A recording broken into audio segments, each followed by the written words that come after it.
ओम नमः शिवाय। सभी व्यूअर्स को धन्यवाद करते हुए आज मैं जो बताने वाली हूँ राशिफल जो मैंने तैयार किया है 2026 का, उसकी अब नंबर आ गया है। अगली राशि जो कि वृश्चिक राशि है, उस वृश्चिक राशि का राशिफल आपको बताऊं 2026 का। उसके पहले सभी वृश्चिक राशि वालों को मेरी ओर से अग्रिम शुभकामनाएं।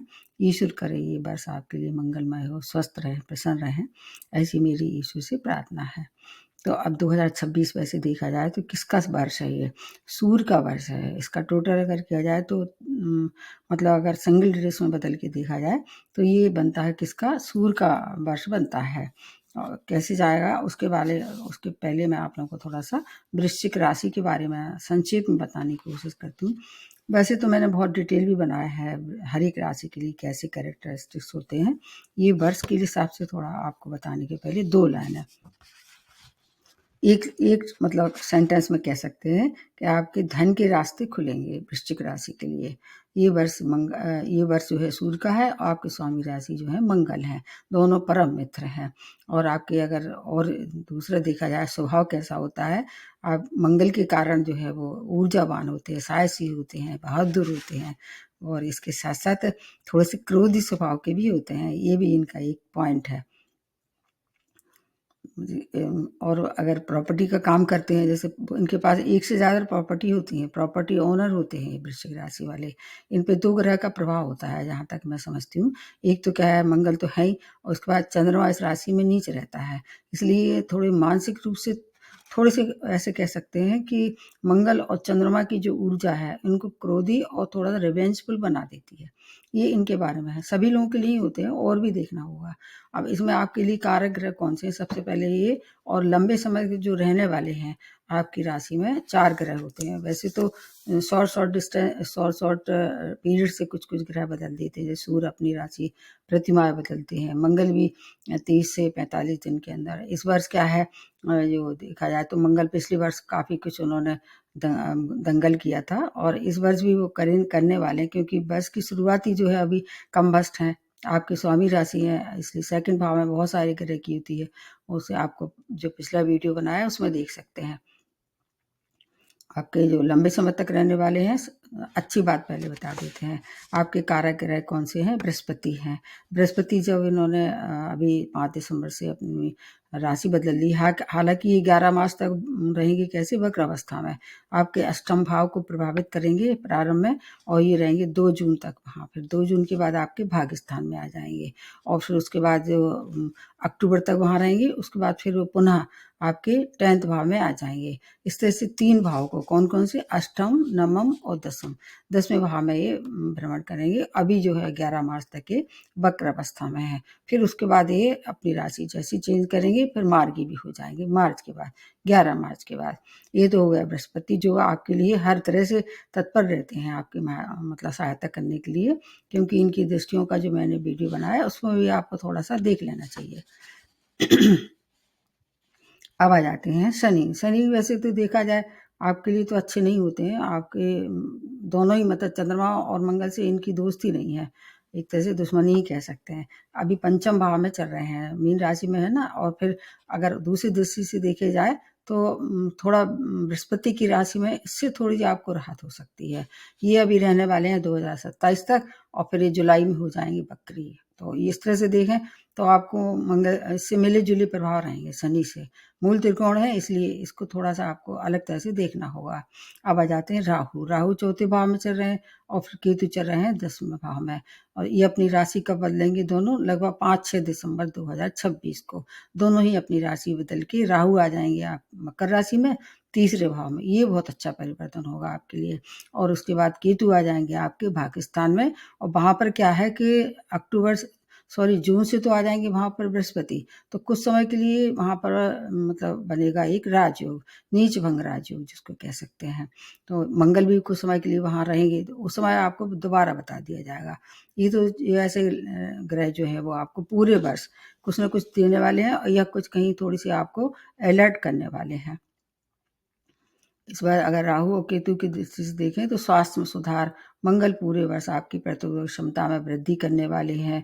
अगर आपको कोई रहस्यमयी रोग से आप परेशान थे, इस वर्ष में उसका कोई ना कोई निदान मिलेगा, उपचार मिलेगा। अपना फिटनेस पे आपको ध्यान रखना है। और अगर जब भी कभी ऐसी स्थिति बनती है, जब तक गुरु आपके अष्टम भाव में है, तो अपने खाने पीने का, अपने एक्सरसाइज का और कोई भी रिस्की कार्य ना करें बस, नहीं तो चोट चपेट दुर्घटना के आप शिकार हो सकते हैं। ये समय बहुत लंबा समय नहीं रहेगा, क्योंकि जैसे ही आपकी स्वामी राशि आ जाएंगे उच्च अवस्था में, अगला जो परिवर्तन होगा, अभी धनु राशि में चल रहे हैं, आपके सेकंड भाव में बहुत सारे ग्रह की युति बन रही है वर्ष के प्रारंभ में। जैसे 4 ग्रह की बन रही है, सूर्य भी है वहां पर, फिर इसके अलावा बुध भी है, शुक्र भी है, और इसके अलावा मंगल भी है। तो ये बहुत लंबे समय तक नहीं रहेंगे। इसके बाद सूर्य अपनी राशि बदल लेंगे, उसका भी जो देखना होगा। मंगल भी आ जाएंगे उच्च राशि में, वो आपके लिए बहुत ज्यादा अच्छी स्थिति रहेगी। हर एक चुनौतीपूर्ण स्थिति से ये बाहर निकालेंगे। एक तो स्वामी राशि है, ऊपर से उच्च में, और तीसरा इनका ये कारक भाव है, इसलिए पूरी तरह से आपके लिए लाभदायक रहने वाले हैं। और इसकी दृष्टियां जो होंगी उनके लिए आपको अलग से वीडियो देखना होगा। अगर आप इस दौरान अगर आप चाहें यात्राएं करेंगे, वो आपकी बहुत सक्सेसफुल रहने वाली हैं। अगर गवर्नमेंट सेक्टर से जुड़ के कोई कार्य कर रहे थे, उसके लिए समय अच्छा है।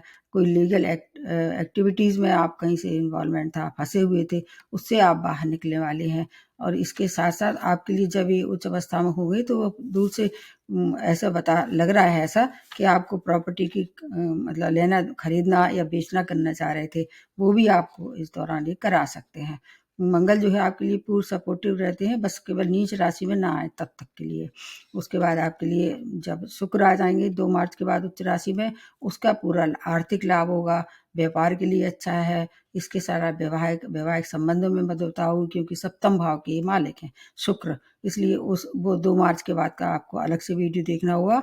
और अगर बृहस्पति की शुभता चाहिए आपको, तो 2 जून के बाद आपको पूरी तरह से जहां आप चाहें, मतलब ऐसे कह सकते हैं कि आर्थिक लाभ होगा, वैवाहिक हो सकता है, वैवाहिक संबंध अच्छे रहने वाले हैं। संतान प्राप्ति के लिए समय भाग्यवर्धक है। जैसे ही भाग्य स्थान में आ जाएंगे, पूरी तरह से आपका मतलब भाग्य ही बदल के रख देंगे, एक नई दिशा में आप आगे बढ़ सकते हैं। अभी के लिए भी अच्छा है, जैसे अभी की दृष्टि से देखें तो आपका विदेश का अगर कोई प्लान था, इस दौरान वहां जा सकते हैं। थोड़ा अपना व्यय ज्यादा उस पर करा देंगे, जो दृष्टियां होंगी उनके हिसाब से बता रहे हैं। संतान के लिए समय अच्छा है, संतान की ओर से सुसमाचार मिलने वाले हैं। और अगर आप चाहें इस दौरान, तो फरवरी के महीने में जहां आप रह रहे थे उससे घर दूर जाके प्रॉपर्टी भी खरीद सकते हैं, उसके लिए भी समय अच्छा है। और जब गुरु आ जाएंगे आपके भाग्य स्थान में, तो स्थायित्व में अगर चाह रहे थे, कोई स्टेबिलिटी चाह रहे थे आप, जैसे कई बार ऐसा होता है आदमी बंजार की तरह इधर घूमता है, वो स्थायित्व आपको प्राप्त होने वाला है 11 मार्च के बाद। और अप्रैल का महीना आपके लिए बहुत अच्छा रहने वाला है। किस तरह से, वो अलग अलग महीने के हिसाब से ही बताऊंगी। अगर आप स्टूडेंट हैं तो उनके लिए, स्टूडेंट के लिए समय बहुत अच्छा है, देश विदेश जा सकते हैं। इसके अलावा अगर आप चाहें, इस दौरान स्कॉलरशिप से भी आप आगे की पढ़ाई कर सकते हैं। और इसी दौरान क्या है, आपके स्वामी राशि भी आ जाएंगे 6 भाव में। तो कोई कंपटीशन फेस कर रहे थे, 11 मई के बाद, 11 मई से 20 जून तक का समय कंपटीशन के लिए अच्छा है। ऋण मुक्त हो सकते हैं, लीगल एक्टिविटी से आप बाहर आ सकते हैं। इसके अलावा शत्रु शांत हो जाएंगे, ये उसके लिए समय बहुत अच्छा है। अगर इस दौरान आप चाहें तो कुछ समय ऐसा भी है जो आपका पिता के साथ अगर आप रहना चाह रहे थे, उस दौरान आप पिता के साथ रह सकते हैं। जब क्या है, जब ये आ जाएंगे आपकी कर्क राशि में मंगल, और वहां पर कुछ समय के बाद बृहस्पति भी आ जाएंगे, तो एक नीच भंग राजयोग का भी निर्माण होगा। वो आपके लिए बहुत सही समस्याओं का समाधान होगा। हालांकि नीच राशि जरूर है, पर ये नीच भंग जो है आपको बहुत ऊंचाइयों तक पहुंचाने वाला है भाग्य के हिसाब से। पद प्रतिष्ठा का लाभ होने वाला है। इसके साथ साथ आपके अगर व्यापारी हैं या पिता के साथ व्यापार करना चाह रहे थे, उसके लिए अच्छा है। अध्यात्म के लिए बहुत अच्छा समय है ये, मतलब आपके जीवन की जो बहुत सी कठिनाइयां थी वो दूर करेंगे जब ये आ जाएंगे आपके भाग्य स्थान में। 2 जून के बाद का समय अच्छा है। उसके बाद का समय जब ये आ जाएंगे आपके 10th भाव में बृहस्पति, तो कैरियर के लिए बहुत अच्छा समय है। आपका अगर कहीं राजनीतिज्ञ है, उसके लिए समय बहुत अत्यंत श्रेष्ठ बना हुआ है। करियर में ग्रोथ, एक से ज़्यादा अवसर आपको प्राप्त होंगे। वैसे तो ऐसे कहते हैं कि बृहस्पति जहाँ बैठते हैं उस भाव को नाश करते हैं, परंतु केंद्र भाव है, ऊपर से ये सूर्य की राशि में आएंगे तो आपको उतना हानि नहीं पहुंचाएंगे। कुछ समय केतु का भी साथ वहाँ रहेगा। केतु क्या है, बदलेंगे दिसंबर में और ये आ जाएंगे अक्टूबर में। तो इसलिए कुछ समय केतु के साथ रहेगा तो आपका निश्चित रूप से केतु और बृहस्पति मिलके चेंज ऑफ प्लेस करा सकते हैं। अब वो चेंज ऑफ प्लेस आपको देखनी होगी। अगर आपको पहले से मालूम हो जाए, कोशिश करें तो आपको मनचाहा स्थान परिवर्तन भी ये दे सकते हैं। कुछ समस्या आपके लिए ऐसी है कि चुनौतीपूर्ण स्थिति रहेगी, कुछ से आपको बाहर निकलना पड़ेगा। मतलब कुल मिला के है कि आपके लिए बहुत अच्छी है ये 2026 की जितनी भी परिस्थितियां हैं, उससे आप बाहर निकालने के लिए बृहस्पति के ऊपर छोड़ दीजिए। जो गुरु हैं वो आपको पूरी तरह से सपोर्ट करेंगे। इसमें कुछ चीज़ें और बता देते हैं, जैसे कि इस वर्ष क्या है, कुछ ग्रहण भी पड़ने वाले हैं। जो मैंने बताए हैं 4 ग्रहण पड़ते हैं हर वर्ष। इस बार भी जैसे वर्ष का प्रारंभ 17 फरवरी को पड़ने वाला है सूर्य ग्रहण। वर्ष के प्रारंभ का ही समय है। ये सूर्य ग्रहण भारतवर्ष में नहीं दिखाई देगा, कुंभ राशि में पड़ेगा। फिर 3 मार्च को लगभग पड़ेगा ये 26 मई ये पड़ेगा चंद्र ग्रहण और ये सिंह राशि में पड़ेगा। फिर उसके बाद आ जाते हैं 12 अगस्त को पड़ने वाला है कर्क राशि में, फिर सूर्य ग्रहण पड़ेगा। और इसके अलावा फिर 28 अगस्त को, मतलब अगस्त के महीने में 2 ग्रहण पड़ने वाले हैं। एक चंद्र ग्रहण पड़ेगा 28 अगस्त को और ये भी कुंभ राशि में पड़ेगा। तो ये जो है समय, मतलब जो होता है ग्रहण का समय, उसको तो आपको बता ही दिया जाता है। अब आपको थोड़ा सा सिलसिलेवार बता देते हैं महीने में कौन कौन सी सावधानी रखनी है, कितना लाभ होगा। और वो जो राशिफल मैं बनाती हूँ महीने का, उसको तो आपको देखना ही देखना है। ये शॉर्ट में है, एक एक लाइन है। जैसे कि सबसे पहले जनवरी का महीना आपके लिए रचनात्मक कार्यों के लिए अच्छा है। आत्मविश्वास में वृद्धि, एकाग्रता के लिए समय अच्छा है। कोई कंपटीशन फेस कर रहे थे, एग्जाम दे रहे थे, उसके लिए समय अच्छा है। क्रिएटिव फील्ड से जुड़े लोगों के लिए समय बहुत अच्छा है। ये फाउंडेशन तैयार हो जाएगा, फिर आप उसको आगे बढ़ा सकते हैं। प्रेम में है तो प्रेम के लिए समय बहुत अच्छा है। कोई पुराना तनाव जो चला आ रहा था उससे आपको मुक्ति होने वाली है। अब आ जाते हैं फरवरी का महीना। आपके लिए अच्छा है। ये भी महत्वपूर्ण निर्णय में आपको मस्तिष्क से काम लेना पड़ेगा। और इसके अलावा व्यापारियों के लिए समय बहुत अच्छा है। परिवार का साथ रहने वाला है। प्रेम में गहराई आने वाली, स्वास्थ्य लाभ होगा। उसके बाद नेक्स्ट महीना है मार्च का, उन्नतिपूर्ण महीना। ये भी शनि की स्थिति के कारण आर्थिक लाभ होने वाला है। आपका कहीं डूबा हुआ पैसा मिल सकता है। अपने परिवार के साथ आपको थोड़ा सामंजस्य बना के चलना है। और आपके कैरियर के वजह से कोई मानसिक क्लेश हो सकता है, उस पर आपको मनन करना चाहिए, क्रोध नहीं करना चाहिए। थोड़ी सी खिन्नता बढ़ा देंगे नहीं तो ये। उसके बाद अप्रैल का महीना आपके लिए बहुत अच्छा सफलता भरा है। आपका वे ऑफ प्रेजेंटेशन बहुत अच्छा रहने वाला है। कैरियर में चेंज ऑफ प्लेस भी इस दौरान कोशिश करें तो हो सकता है। नए नए अवसर भी प्राप्त होंगे, यात्राएं होंगी। थोड़ा अपनी हेल्थ पे इस समय तो आपको ध्यान रखना पड़ेगा। मई का महीना आपके लिए बहुत अच्छा है। लक्ष्य की प्राप्ति है। कार्य क्षेत्र में मान प्रतिष्ठा की वृद्धि, पॉजिटिव चेंज होने वाला है। इसके अलावा ध्यान किसका रखना है, चोट चपेट दुर्घटना का। सिर में चोट लग सकती है। अगर आप रक्त संबंधित कोई परेशानी से जूझ रहे थे, उसमें आपको अपनी जांचें कराना चाहिए। अनिद्रा के भी शिकार इस दौरान हो सकते हैं। उसके बाद आ जाते हैं जून का महीना। आपको वर्क लिस्ट में स्थायित्व प्राप्त होने वाला है। मनचाहा स्थान परिवर्तन के साथ साथ आपकी एक्स्ट्रा इनकम भी इस दौरान होने वाली है। कोई पुराना विवाद अगर उसमें आप परेशान थे, उससे आप मुक्त होंगे। भोजन का ध्यान रखना है, फिटनेस का ध्यान रखना है जून के महीने में। जुलाई का महीना आपके आत्मविश्वास में वृद्धि, आपकी नई उपलब्धियों के साथ ये महीना की शुरुआत होने वाली है। क्योंकि क्या है, उस समय अभी और चीज़ें आपके फेवर में रहेंगी। जून से ही जैसे बृहस्पति आ जाएंगे, उनका ही साथ मिलेगा। कंपटीशन के लिए समय बहुत अच्छा है। संतान के लिए अच्छा है। और आपके लिए प्रेम प्रसंग के लिए समय बहुत अच्छा है। इस दौरान आपको यात्राएं थोड़ा सावधानी पूर्वक करनी पड़ेगी। अगस्त का महीना कैरियर की ग्रोथ के लिए अच्छा है। उच्च पद की प्राप्ति, बॉस का साथ रहने वाला है। व्यापार में विस्तार के लिए आपकी जो पुरानी योजना है उनको आप साकार करने का समय है। एनर्जी लेवल बहुत हाई रहेगा, इसलिए किसी से लड़ाई झगड़ा ना करें।